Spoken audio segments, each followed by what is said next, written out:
Slava tebi, Kriste Bože, kralju slave vječite.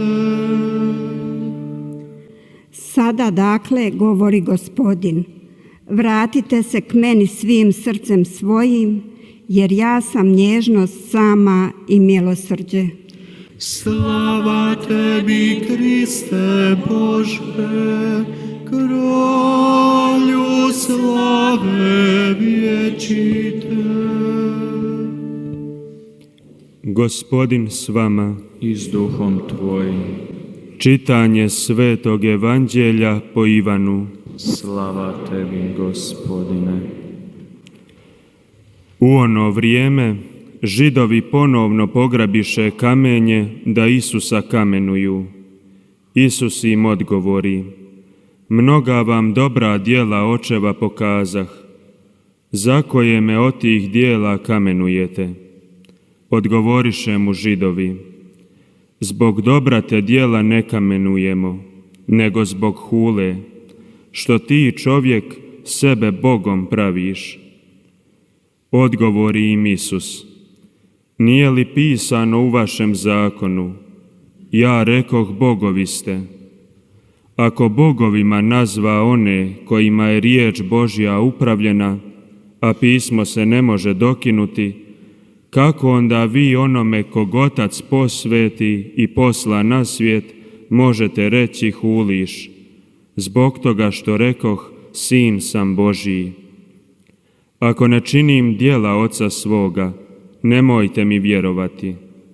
Ali ako činim, sve ako meni ne vjerujete, djelima vjerujte, pa uvidite i upoznajte da je Otac u meni i ja u Ocu. Na to ga ponovno nastojahu uhvatiti, ali im on izmaknu iz ruku. I ode ponovno na onu stranu Jordana, na mjesto gdje je prije Ivan krstio, i osta ondje. A mnogi dođoše k njemu i rekoše mu: Ivan do duše ne učini ni jednog znamenja, ali se sve obistinilo što je rekao o ovome. Mnogi ondje povjerovaše u njega. Riječ Gospodnja. Slava tebi, Hriste.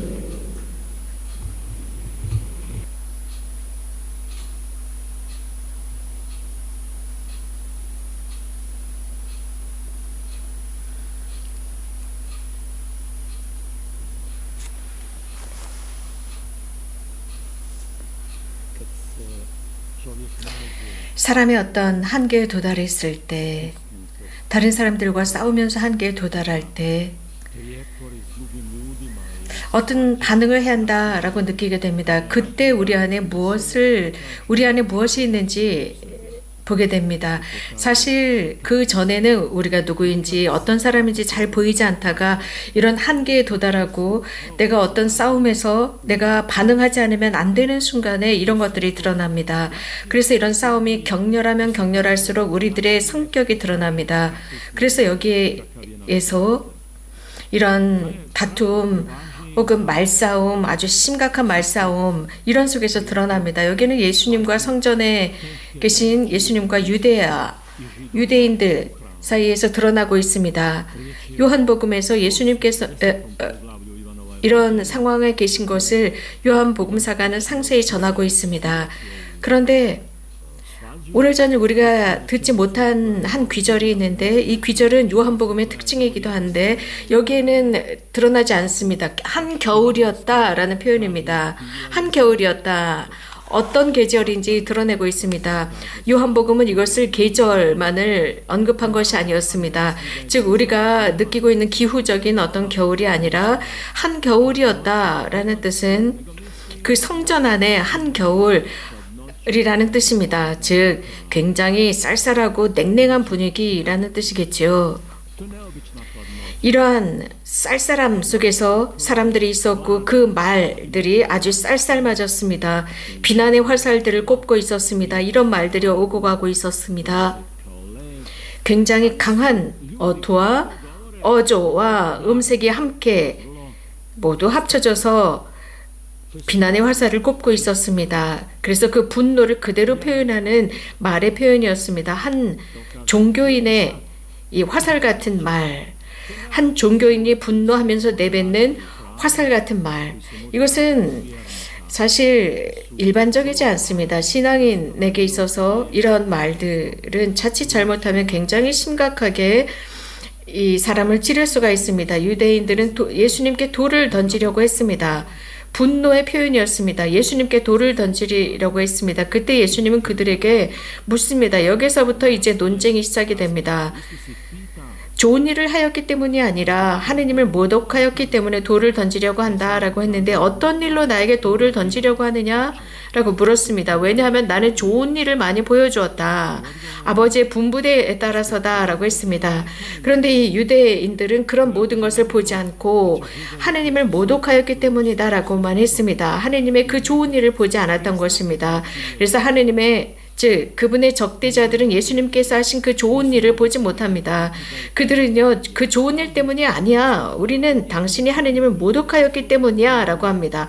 한 면만 보는 것이죠. 종교인들이라는 그들이 분노합니다. 그래서 돌을 던지고 돌을 집어들어서 던지려고 합니다. 좋은 일을 하는 사람에게 말입니다. 유대인들에게 있어서는 쉽지 않은 일입니다. 그들 앞에 한 사람이 있었습니다. 육체를 지닌 한 인간이 하느님의 아들이라고 할 때, 또 이 한 사람의 기원을 알고 있습니다. 아버지 어머니를 알고 있고 고향이 어딘지도 알고 있는데 그가 하느님의 아들이다 라고 하는 이런 상황 속에서 유다인들은 정말 분노를 느끼고 하느님을 모독하는 신성모독으로 여겼던 것입니다.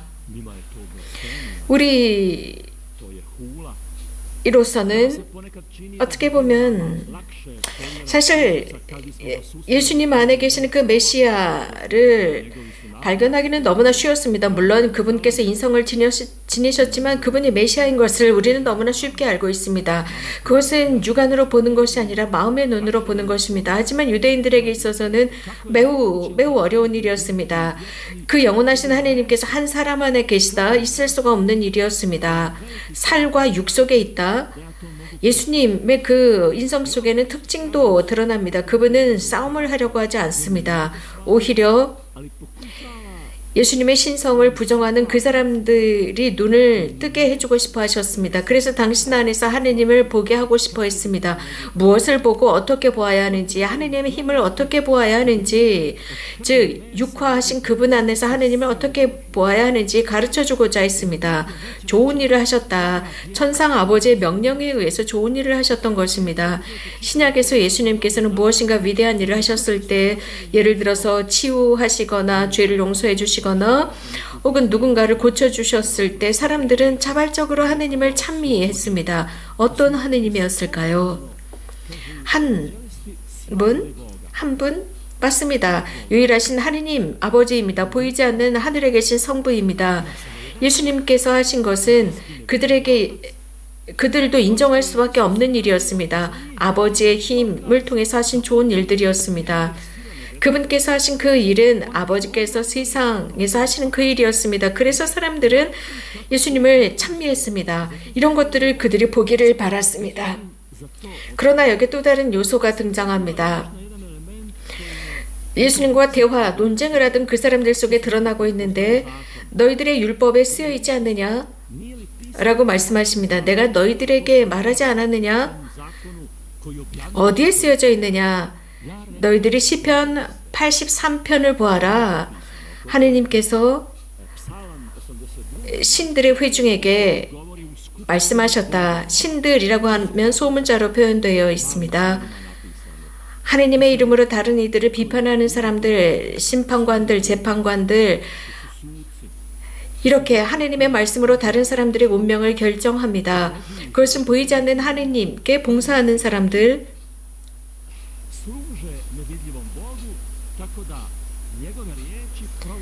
그분의 말씀을 자신들의 삶 안에서 실현시키는 사람들,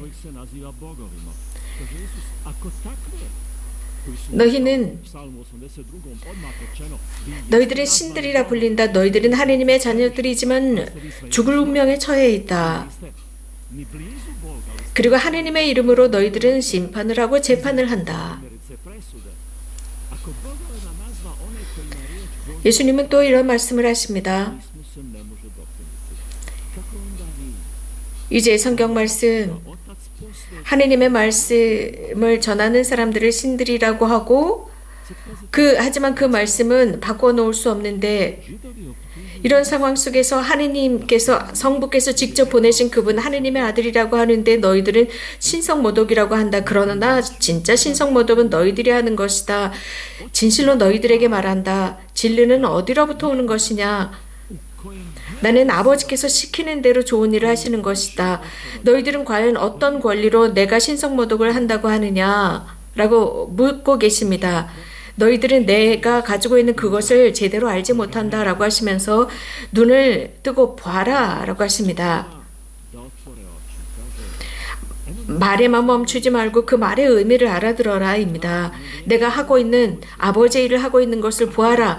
그런데도 너희들은 믿지 않는다. 왜냐하면 그들은 장님이기 때문입니다. 그분께서 하신 것을 제대로 보지 못하기 때문입니다. 이것은 예수님께서 우리에게 하시는 말씀입니다. 그렇다면 아버지가 누구이신지 어떻게 알 수 있을까요? 누가 사람이고 누가 아버지 성부인지 어떻게 알 수 있을까요? 이 세상은 무엇으로 이 세상이 움직이는 것일까요? 우리들의 활동일까요? 우리들의 마음은 다 좋다라고 말할 수 있을까요? 우리가 선행을 했다고 해서 다 좋다고 할 수 있을까요? 선행을 했다고 해서 우리가 착한 사람이다라고 할 수 있을까요? 그렇지는 않습니다.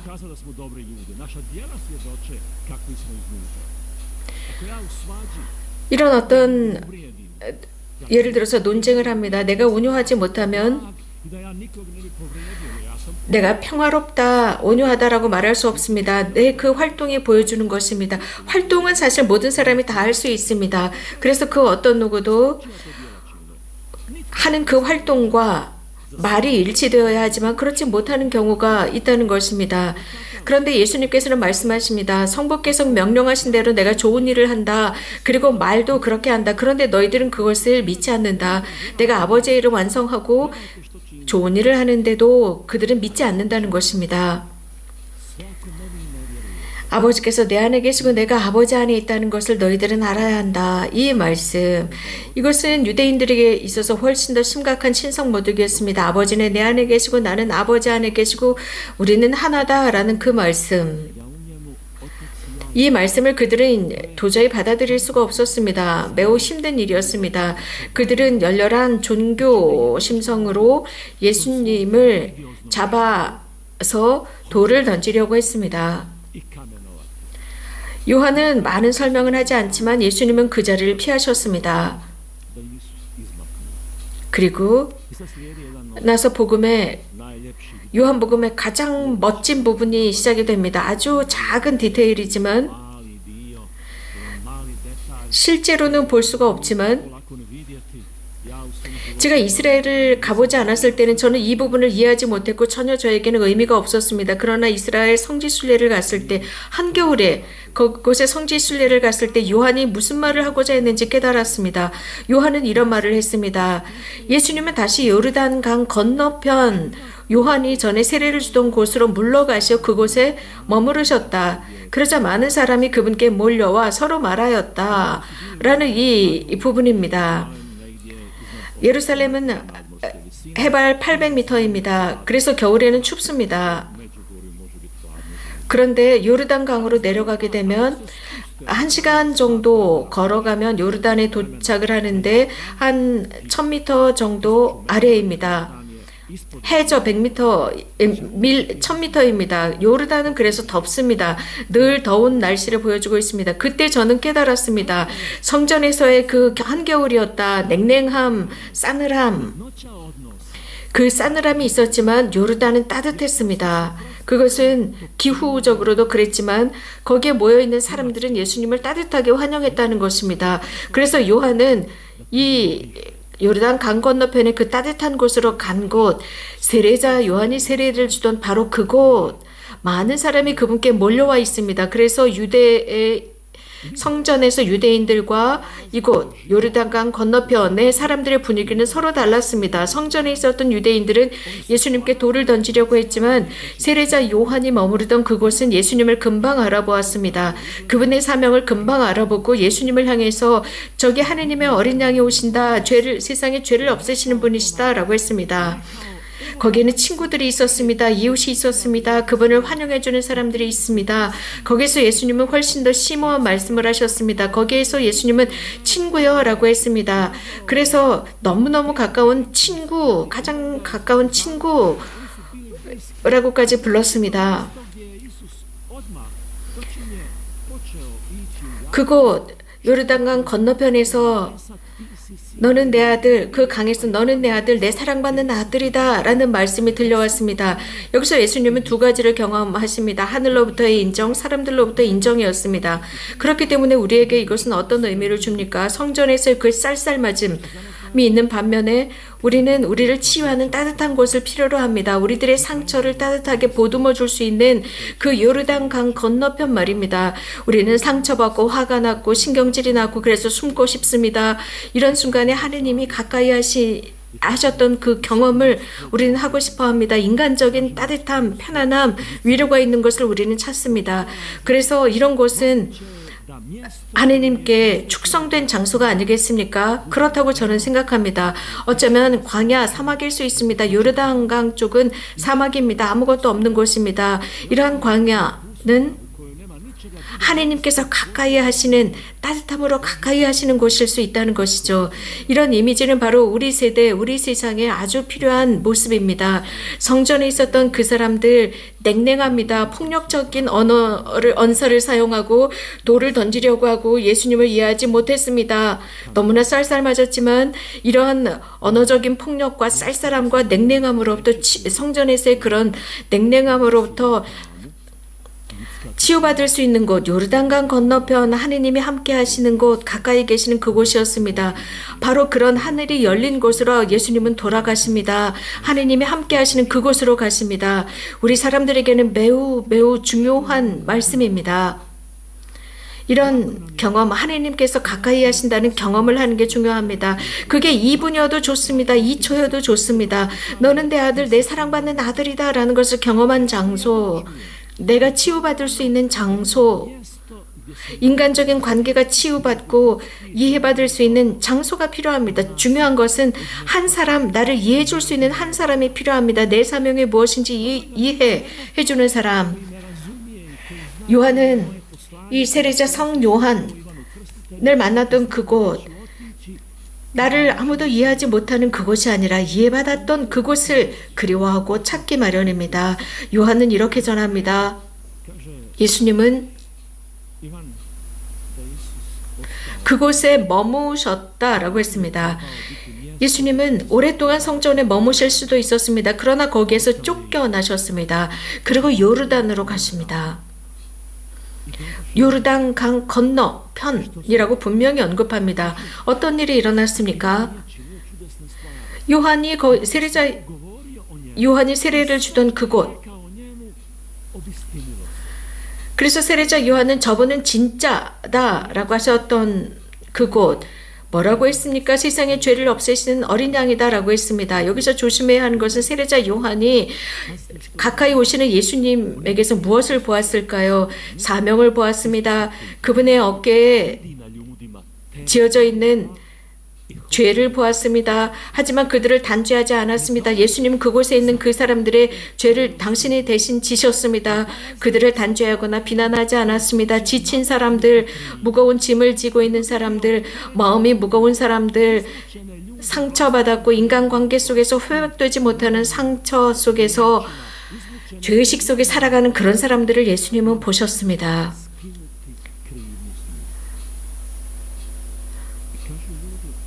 많은 사람이 그곳에서 이런 모든 것으로부터 벗어날 수 있었습니다. 우리도 경험할 수 있습니다. 그분 가까이 우리도 요르단강 건너편으로 갈 수 있습니다. 메주고리에는 요르단강 건너편과 같은 곳이라고 생각합니다. 이렇게 냉랭하고 쌀쌀한 관계에서부터 우리가 피할 수 있는 장소라고 생각합니다. 종교적으로 비웃음 받거나 냉대받거나 혹은 돌을 던지는 그런 곳이 아니라 환영받는 장소, 너는 내 사랑받는 딸이야, 너는 내 사랑받는 아들이야 라는 말로 충분합니다. 이러한 것은 그리스도께서 우리와 가까이 계심을 느낍니다. 한 장소로 충분합니다. 내가 보호받을 수 있는 장소, 하느님께서 함께 하시는 바로 그 장소, 그래서 하느님이 살아계신다는 것을 경험할 수 있는 그 한 장소로 충분합니다. 예수님은